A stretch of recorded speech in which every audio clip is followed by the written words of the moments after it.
Alright guys, since we don't have a pizza box for the to-do list, we're going to make our to-do list right now. So, throw in a box, that'll do.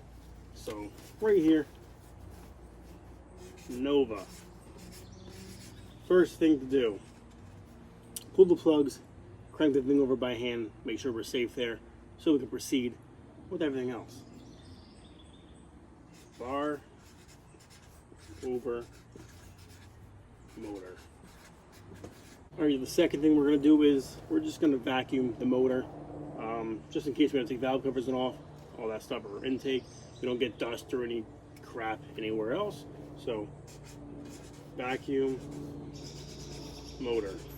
The third thing, hook up distributor and coil.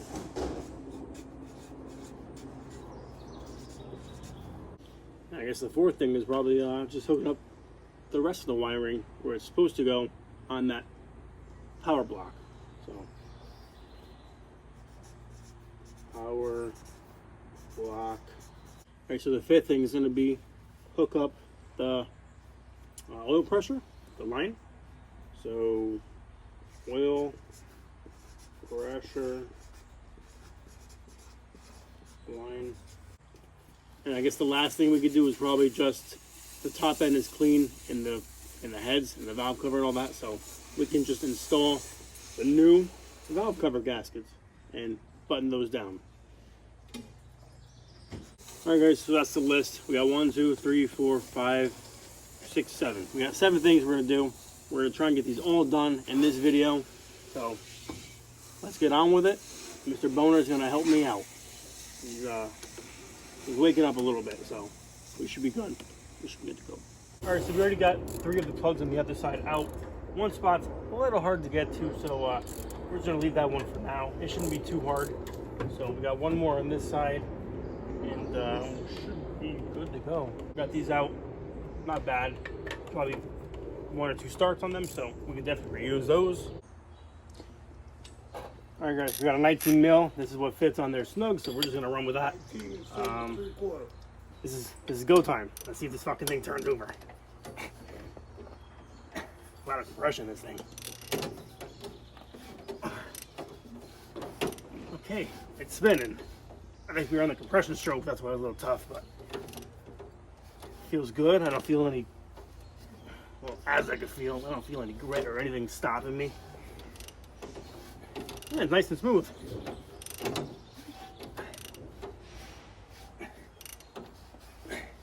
Cool. So let me get this thing back to top dead center. So we'll just run from there.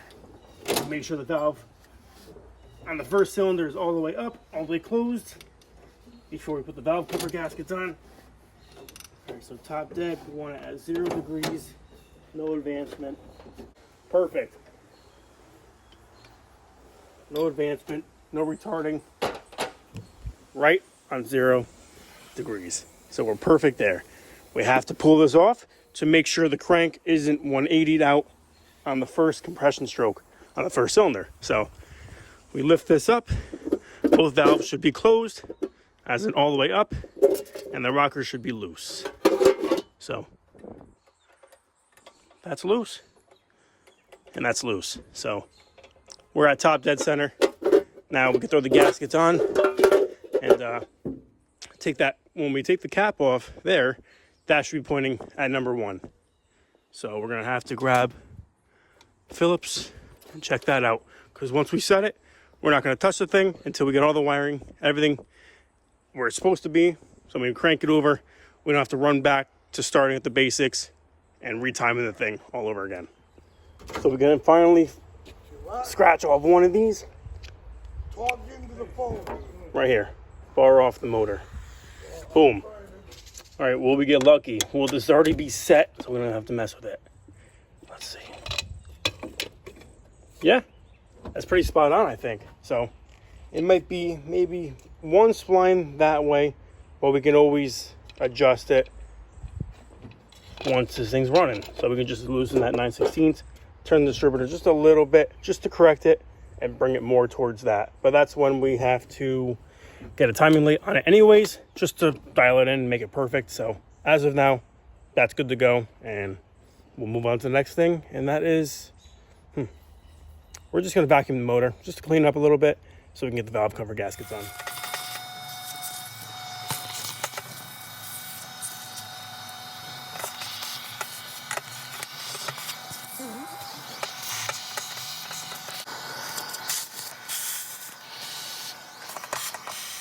All right, so you got most of the loose stuff, the big stuff, all off the intake. So we have one more thing to check off right here.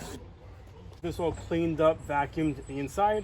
I don't really need to sandpaper all this because it's fairly smooth already, and Velcro, they never really give me an issue with leaking. So we cleaned the valve cover right here, cleaned up the whole inside, and we got 7 bolts right here and the clamps. So let's rip this open and get this on.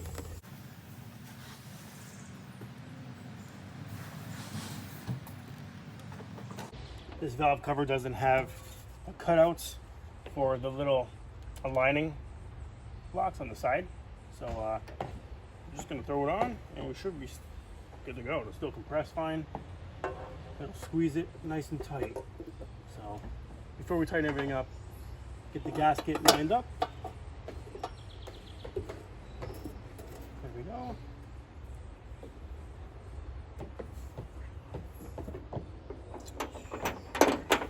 In this back corner, gaskets right there. We'll line that up. I did forget these, of course, so throw these on the other ones.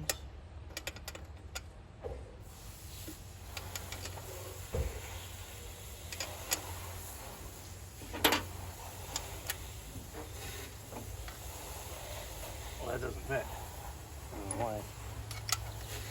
That don't fit. So the tops don't fit. Maybe these are just for the bottom. All the studs on. What I like to do is tighten them from the inside out. So we got them snug right there, and they're all flat.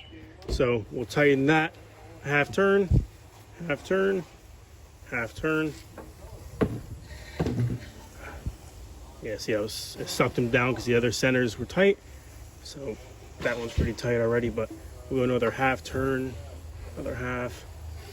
That's tight. So we'll squeeze this another one until they all get tight.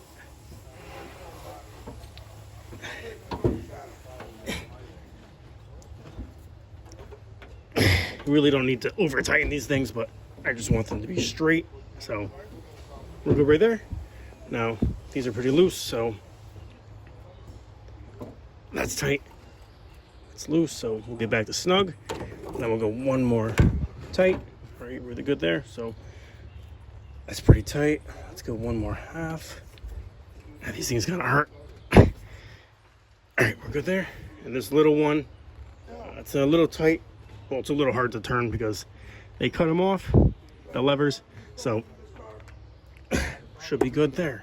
So throw this breather on. There we go. We can rock and roll. So now let's do the other side. All right, so one more thing checked off. Valve cover gaskets, done. Everything's nice and tight, nice and even, no issues. And while I was doing that, I kind of thought of a name for the car. Krusty Krab. I don't know why I thought of it, but looking at this drivetrain, the car is pretty crusty. You know, all the rusty hardware I used again, it's just, you know, rusty, crusty, whatever. It's all dirty, a little bit overspray. So Krusty Krab, that might be kind of good. If it was red, it would make a little more sense, you know, being a crab. But I don't know, Krusty Krab kind of rings a bell, I think. So maybe it'll stick, who knows? So I did add one more thing to the list, and that is going to be the plug wires. So we got all 8 right here, and they're here. They have to go on anyways. So I might as well put them on right now before we can put the top cap on here, wrap that up, and then after that we're going to do the coil and distributor wires, so we can figure out just the whole ignition, get that done first, and then we can move on to the headache, and that's going to be the wiring. So let's just get that done first. The plugs, I'm going to grab some WD-40, spray them in the cylinders. All right, plug wires are now all routed. We put the whole firing order around the cap, and we also had it right here just in case we forgot. So we got that done. We're gonna put this cap on now just so they don't fall off for some reason, but my OCD kind of kicked in and I kind of trying to route them, you know, the nice way, take up all the room I could, but we're still gonna zip tie and do all that. This thing's running just for now, just trying to get it back together in one piece, the way it's supposed to be, and then we'll do all the final touches and clean it up. But right now this wire is kind of in the way, but we don't have the main cap, so just gonna put this in place, keep it loose for now, just put the screws in place, and one more thing checked off this list. So we already got, I think, 4 or 5 done, so looking pretty good. Actually, 1, 2, 3, 4. 4 done. So next thing we're gonna do is hook up the coil and distributor, which is pretty quick. All right, so for the distributor, we just have those 2 wires, the yellow, the orange and red.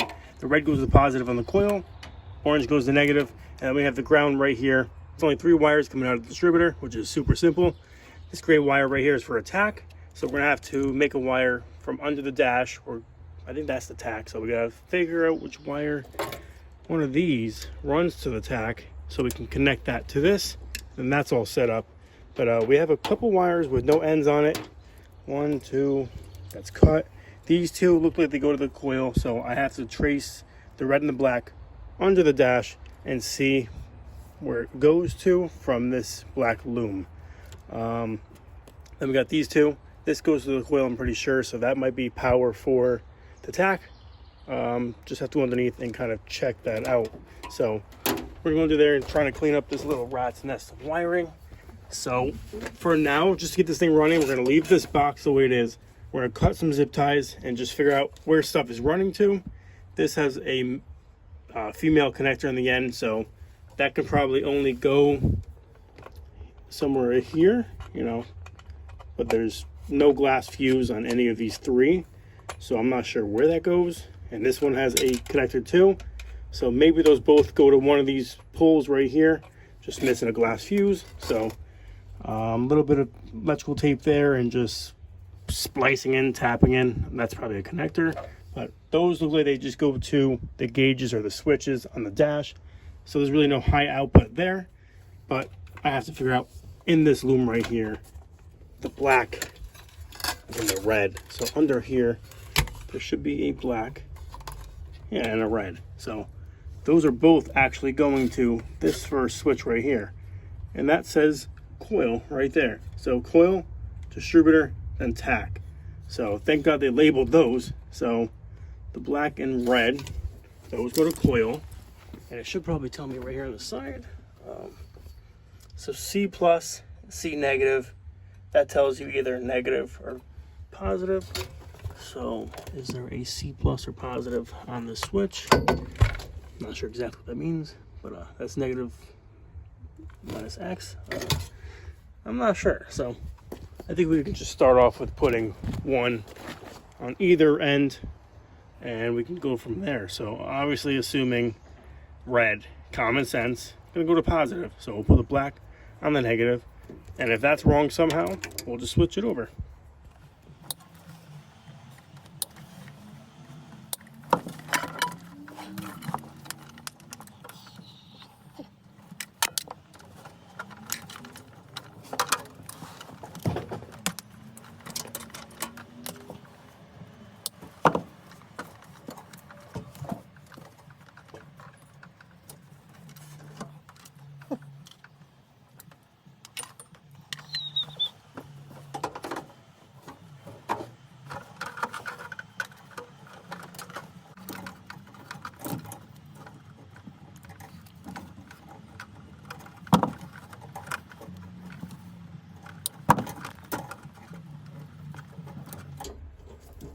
What the hell is going on here? All right, so hopefully you guys can see better now, but this looks like it's slightly melted. I don't like that at all. And there's nothing on this end. I think it's just a connector for 1, 2, 3, 4, 5 male plugs or females. So I have never seen that kind of clip before, or connector. So that's a little creepy, but I'm gonna leave it for now. We don't want to unplug too much. So I have to figure out where these are running to. This one runs to the line lock, so that's just a power. So we could probably leave this as long as we just fix this and recode it so it doesn't get shorted out. Got to cut this open right here because it looks like they tapped this other speaker wire into this speaker wire. So that could, there should be a fuse probably in the center of that. But yeah, these are probably going to tacks. So these all say right here distributor pink. I don't even know. I have no clue what I'm looking at, guys. Unless any of these are missing from here. No, these are all just screw-on ones. They're not negatives or females. The only females I know go here, so I don't know what B and X means. So I'm just gonna put this here just for now, because I could probably put a fuse on there. And this right here, that's a negative, so probably put that on there too, just to start somewhere. This most likely goes down here too. Are there any other female connectors?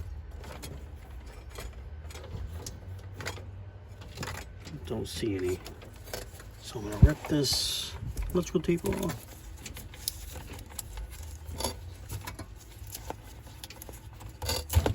Right now, this red wire, that's just the negative or the female right there. This is going through. So let me see exactly what that's going to. All right, so since this is very confusing with the wiring, but thank God on this panel, this box, it's kind of labeled, and all the colors remained the same from the box panel all the way through the harness. So nothing was spliced into, changed wires or all that. So I got cardboard, a pen. We are running through this main harness right here, and this goes to all of the relays, fuses right here, or the relays, the switches, whatever they are. So brown and the thin orange, those both go to tack. So I'm going to write down on this cardboard, orange plus brown, tack. And then I'll move on to the next ones. We already know this is coil, because they have the two connectors for the coil, red and black, negative, positive. You already know that. And then these two right here, the orange, it's like an orangish or pinkish and white. It's already labeled actually right here on this little thing. It says distributor. So pretty simple. And I followed the orange and the white, and they both go to distributor right here. You can see that salmon color and the white distributor. So those all line up, just so I don't get confused on the engine bay part of it. I'm going to write down orange, and brown is distributor, so we know exactly where it is once we're outside of this area, because I won't be able to read this once I self-tap this to the toe board and just start running through the harness, through the firewall, and yeah, we don't have to look back at this anymore, I don't believe, because this is the main harness.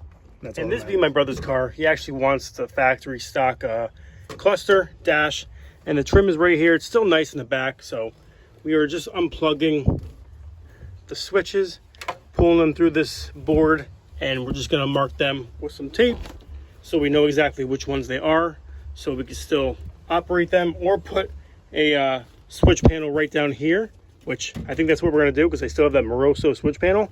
Put that right here, and we will have all three of these 5 switches. The gauges, we're gonna have to figure those out.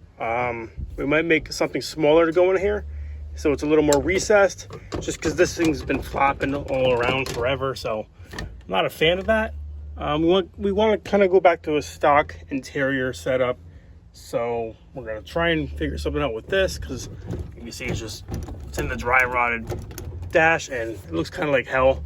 So we might mount that somewhere on the side of the steering column right here, or on the top, or on the right side, something like that. But right now, we're doing this, and hopefully we can get this thing out, no problems.